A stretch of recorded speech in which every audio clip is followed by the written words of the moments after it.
On joint Pierre-Olivier Zappa maintenant, qui est avec nous. C'est une finale, Pierre-Olivier. Hein? C'est toujours intéressant de voir la stratégie des chefs là, en fin de campagne. Parlons d'abord de Mark Carney, qui, lui, est au Québec en ce moment.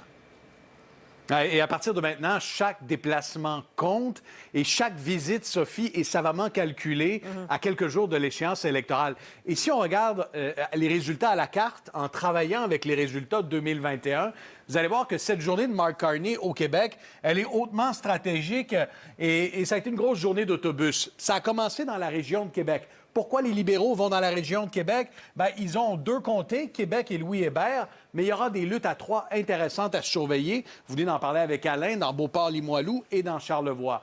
Ensuite, l'autobus est descendu jusque dans le comté de Shefford. Et les libéraux comptent sur ce bastion du Bloc québécois pour faire un gain et essayer de multiplier les gains sur la rive sud de Montréal. Alors, si Mark Carney est dans Shefford, il va également se rendre dans Saint-Bruno. Et on voit ces comtés bleus qui pourraient éventuellement basculer le soir de l'élection. Au total, il y a une dizaine de comtés bloquistes et c'est là le potentiel de gain des libéraux. Et il a terminé sa journée à Laval. Vous allez dire, pourquoi Laval alors que l'île Jésus est colorée en rouge lors de la dernière élection? Bien, c'est parce que les espoirs de gain des libéraux sont juste à l'extrémité de Laval.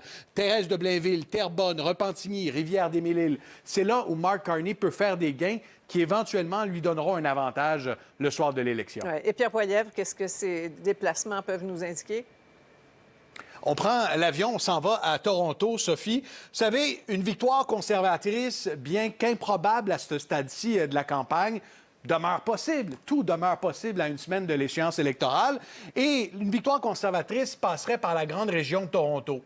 Aujourd'hui, Pierre Poilievre, et tiens, optons pour la couleur bleue, est allé dans la circonscription de Vaughan Woodbridge. Pourquoi? Parce que vous voyez, c'est cette enclave libérale que les conservateurs doivent réussir à percer. Et pour l'instant, vous voyez, il y a une espèce de mur bleu conservateur qui ceinture justement cette enclave libérale d'une trentaine de comtés.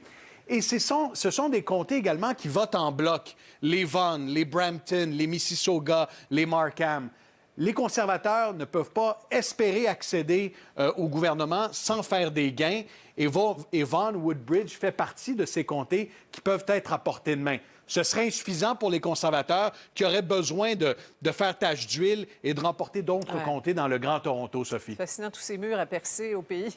Et Jack Meeting, qui passe du temps en Colombie-Britannique, où se trouve d'ailleurs sa propre circonscription, qui pourrait être en jeu selon les sondages. Bien, exactement. Et Jack Meeting, lui, sa mission, c'est de ne pas frapper un mur, surtout pas dans sa circonscription. Et si on s'en va à l'autre bout du pays, en Colombie-Britannique, dans le secteur de Vancouver, vous avez son comté, qui est celui de Burnaby. Et on voit qu'il l'avait remporté lors de la dernière élection par plus de 10 points. Voilà pourquoi aujourd'hui, il y était de retour. Parce qu'à la fois, les libéraux et les conservateurs essaient de se partager les comtés néo-démocrates de la Colombie-Britannique.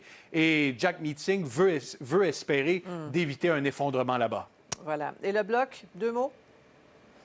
Le Bloc, on était dans la région notamment de Québec aujourd'hui, là où il y a des luttes serrées. La mission du Bloc, ce sera de remporter les luttes à 3, Sophie, et c'est une mission assez complexe.